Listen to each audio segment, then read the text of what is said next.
Hi, everyone. Welcome to the Hawaii Book and Music Festival webinar on Hawaii Action Plans, Green Model for the Planet. I think we have everybody in from the waiting room. So let's start. I see the numbers stabilizing, so let's start. I'm McKenna Kaufman. I'm with the University of Hawaii at Manoa. I'm the director for the Institute for Sustainability and Resilience, as well as a professor of urban and regional planning.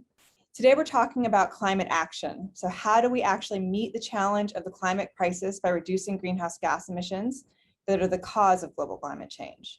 So Hawaii has really ambitious goals in this space, and it's to have net negative greenhouse gas emissions no later than 2045. So this means that we would actually sequester more greenhouse gas emissions annually than we produce.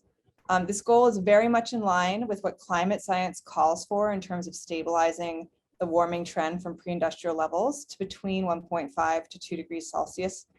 And just, for context, the globe is already over 1 degree warmer than on average.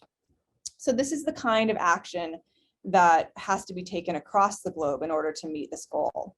We're going to delve into different aspects of climate action, really going from global to local issues with our three excellent speakers, Celeste Connors, Anu Hittel, and Matt Gonser. Celeste is the executive director of Hawaii Green Growth and the Hawaii Local 2030 Hub. She has 20 years of experience working at the intersection of economic, environment, and international development policy.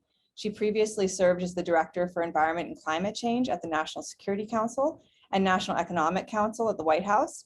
She's currently a senior adjunct fellow at the East-West Center and a director on the Hawaiian Electric Industries Board.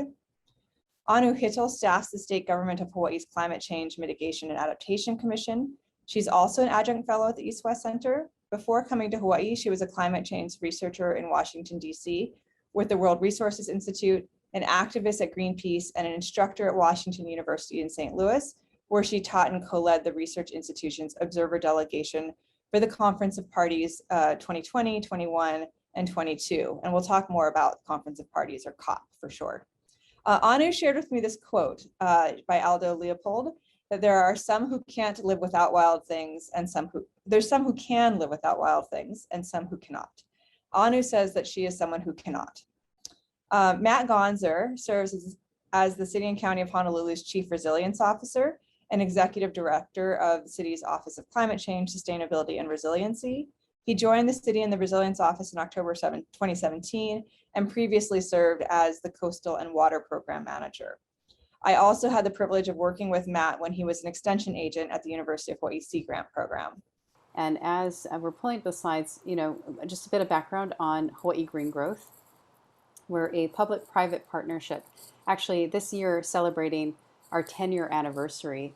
And Hawaii Green Growth was actually launched at the Asia Pacific Economic Cooperation meeting that was hosted in Honolulu in 2011. The previous slide really shows it is a diverse group of partners.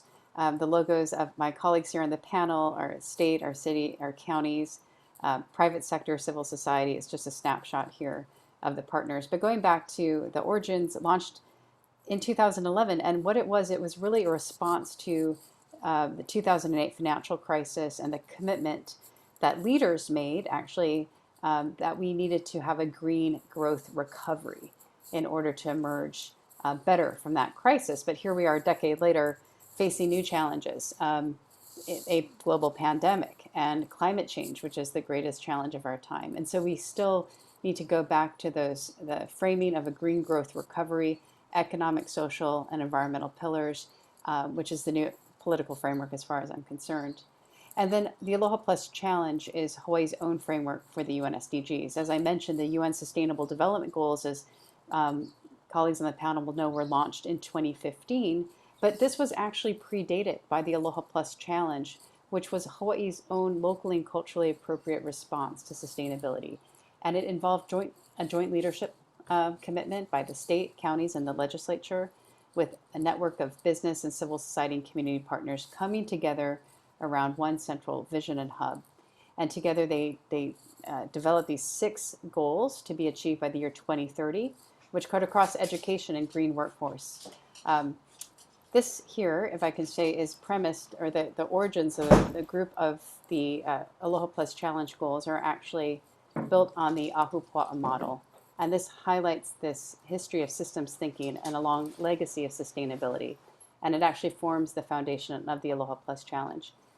Many of you might be familiar with this proverb, he wa'a he moku, he moku he wa'a. The canoe is an island and the island is a canoe, which highlights the finite resources of our shared canoe, an island Earth.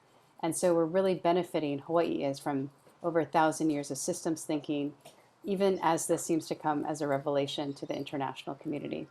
So because of this work and this collective public and private and community-driven action 2 years ago as part of the Local 2030 initiative launched by the Secretary General of the United Nations, Hawaii was recognized as a Local 2030 hub tasked with scaling Hawaii's sustainability model in a locally and culturally appropriate way to other island economies. And that's the work that we're undertaking right now with the Secretariat housed in Honolulu at the East-West Center. And this is in response to this recognition, the Secretariat launched a network of partners, including Micronesia, Marshall Islands, Curacao, Grenada, Bonaire, Guam, and Ireland, identifying itself as an island economy as a founding partner. And this co-secretariat is jointly managed with the Global Island Partnership, GLISPA. So this network will serve as a central resource for island-led solutions, helping communities achieve net zero commitments and adapt to inevitable impacts of climate change. We believe this is a collective challenge that needs collective action, so we're committed to working with our neighbors, local, regional, and international. And during the pandemic, we didn't stop the convening. We actually launched a virtual platform for islands to connect with each other during this difficult time of disruption, including supply chain disruption, convening on topics like regenerative tourism and island resilience and economic recovery, food security, data, and innovation. So what actually happened during the U.S. hosted climate summit recently in April, U.S. Special Envoy for Climate Change, John Kerry, announced the United States would be supporting the Local 2030 Islands Network during an event. And actually this would be supported by the U.S. Department of State and NOAA to support islands in integrating climate data and information, as well as the National Renewable Energy Lab, NREL, building on their low emissions development strategies. So essentially what Special Envoy Kerry was saying is that for the United States to put its best foot forward in the climate arena is to actually put its own islands forward, putting Hawaii and Guam and Puerto Rico at the forefront. So part of this commitment is we're looking to help other island economies develop a dashboard similar to the Aloha Plus dashboard, which actually has now captured over 6 years of data. These metrics and indicators were actually co-developed by the community over 4 years of convening, and there is an ongoing quarterly iterative process to continue to measure what matters most to our community. And so this work is also supported by our state and our county. And so additionally, we are now working, as I mentioned, with other island economies to develop their own dashboards. And I'm delighted to note that Guam just launched the Guam Green Growth and their dashboard. So through this network, we're convening partners throughout the year. It also captures data from our private sector, civil society, government data I mentioned. I'll just continue to work through my slides just very quickly because I want to hear from our colleagues. But we are going to actually be putting a spotlight on our the Climate One Oahu Action Plan, and we'll look forward to hearing more from Matt on that. One thing we did do last year is we launched the Hawaii's first statewide voluntary local review. And this is really to actually gauge process. It's a benchmark report, a 2020 benchmark report to inform decision making, including on Hawaii's economic recovery through the Aloha Plus Challenge. And so this was quite comprehensive. It actually, we're joining cities from LA and New York and Bristol and Helsinki and others around the world that have reported on their progress. So I'm Anu Hitchell, and I staff the Hawaii Climate Change Mitigation and Adaptation Commission. And we are working on basically, these are the big buckets of issues in Hawaii: rising sea levels, rising temperatures, less but intense rain. So we were the first state to show our commitment to addressing these impacts and take climate action by embracing the Paris Agreement in law. And so that law is Act 32, Session Laws of Hawaii 2017. And it basically gave birth to the state's Climate Change Commission. So the commission is a high-level multi-jurisdictional effort, 20 members. It's co-chaired by the Department of Land and Natural Resources and the Office of Planning. and has legislators, county planning directors, and various directors and chairs of department heads at the state level. So maybe because I'm based at the DLNR, I liken my work to a water column, and the commission sort of, I imagine it works at the pelagic level, at the, where the sun shines and the storms take place. And I sort of work at the benthic, or the deeper level, with many partners. And I'll just sort of introduce a little bit of what we do within those levels. We also have a Climate Ready Vista AmeriCorps cohort that helps us. They're placed in different offices, different departments. And we help to administer and fund and expand the capacity of these departments specifically for climate change and equity work. So let me take you on a dive. And so here's, the commission sort of at the pelagic level issues these statements, big broad frameworks on climate mitigation, where the priority is ground transportation emissions reduction, on adaptation, where priority is sea level rise and related impacts and equity and so on. And this latest one, which was issued in July 2021, basically issuing guidance to all Hawaii state and county governments on how to translate our robust climate policy framework into decision-making and investments, basically to address our current climate emergency. So we also have, the Commission's mission statement, which is basically to promote ambitious, climate neutral, culturally responsive strategies for climate adaptation and mitigation in a manner that is clean, equitable, and resilient. And then we operationalize this in the Climate Ready Hawaii initiative, basically taking these frameworks from that pelagic level and then bringing it down to the benthic level. Basically to the real nitty-gritty of how do you implement this? How do we do it? And so this is just a smattering of those pieces that are floating around at the benthic level. We work on aspects on resilience, sequestration, social and climate vulnerability framework for the state. Many of these things are things that our counterparts at the county level have been already doing, and we're working and collaborating with them on this as well, on many of these pieces. Not to say necessarily, Matt, that you are just swimming around at the benthic level with me, but that is we sort of dive up and down, and we work on those levels together. On the mitigation side, the Commission's working on its priority to reduce emissions from ground transportation, looking at electrifying the state government's fleet, to reducing vehicle miles traveled, and to building multimodal mobility hubs.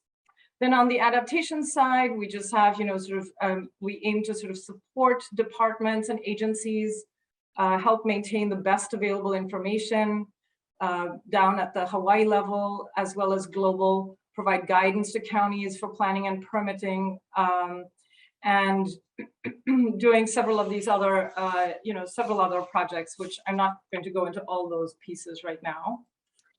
So just going back now up to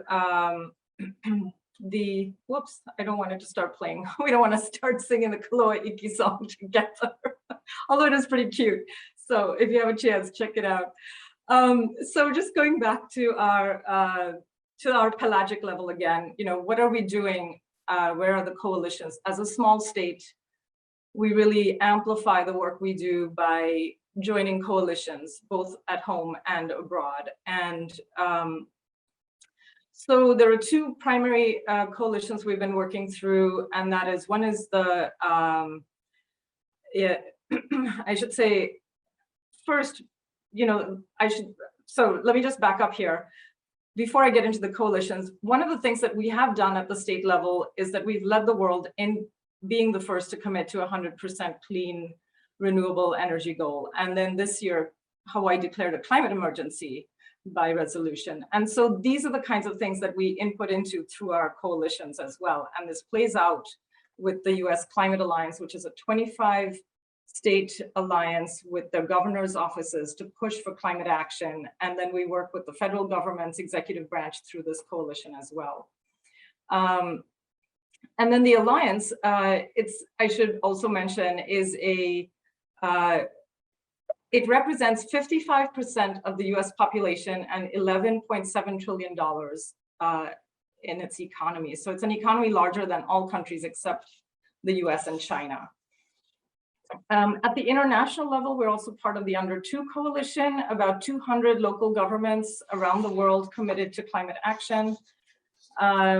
And then we are also working at the international level on the world stage with the IUCN and the World Conservation Congress, where Hawaii played a central role in establishing a climate crisis commission. So now we head off to COP26 and as part of a subnational delegation of governors and state officials to do what we do well, which is raise ambition from Hawaii. And this is a picture from COP25, which is now 2 years ago. So here we are with a delegation of subnationals of other states and governors' staff. Last week, we had our kickoff for COP26 with our keynote speaker, Dr. Kim Cobb, and Governor Ige in his address said, we have embraced these big ambitions because we know that big ambition leads to big action. So Hawaii is all in to address the climate crisis. That is the message we will be taking to COP26. So that's my business card, and encourage everyone to sort of keep posted on our mailing list and social media, and I will turn it over to you, McKenna. Thank you, McKenna. Aloha, everyone, and thank you to Celeste and Anu. Really appreciate that grounding to the message that Uncle Nainoa was able to reaffirm and has been reminding us over the last 10 years. And frankly, getting to these commitments and these goals and having these mantras or this sail plan really is essential because it really brings us back together. We have a focal point to remind ourselves of the work that we're embarking on. It's very easy to sometimes get distracted or chase a wave or get in the muck down in the benthic level with Anu. But I don't have my full-on water world gills yet, so I definitely need to breach the surface to come up for air, and opportunities to reconnect with colleagues and community is just what I need to get fueled back up to then dive back in.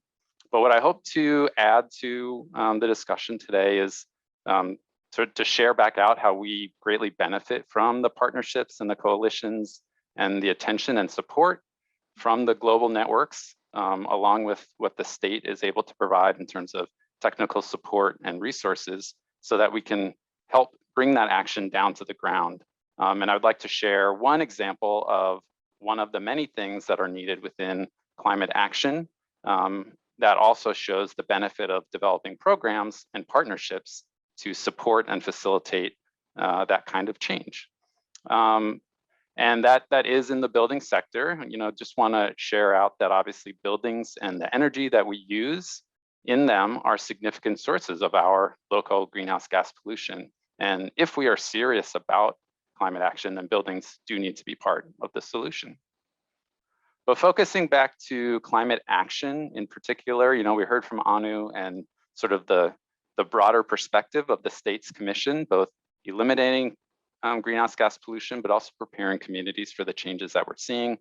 We had a law that passed at the end of last year that reaffirmed our commitment to the Paris Climate Agreement by ensuring that we are establishing these near-term action plans so that we can really target our resources and attention, and hopefully over time drive down emissions, because we know that we don't need to export billions of dollars from our local economy to pretty precarious situations all around the globe to bring in that fossil fuel resource that's just obligating us to think about climate change and adaptation into the future. So greatly appreciate Anu and the state and Celeste's network, and looking forward to some renewed participation and leadership from the United States as we all reconvene in early November. But very quickly, just wanted to provide that snapshot of what our emissions look like here on Oahu. And through past commitments, if folks are familiar with the Hawaii Clean Energy Initiative, across the state, we saw significant improvements across buildings and the electricity sector, recognizing that efficiency first, always, as much as you can, because there's a lot of stuff that just exists already, but also looking at the source of our electricity, and that's the grid discussions. But we've kind of plateaued over the last couple of years. And unfortunately, we've actually seen an uptick.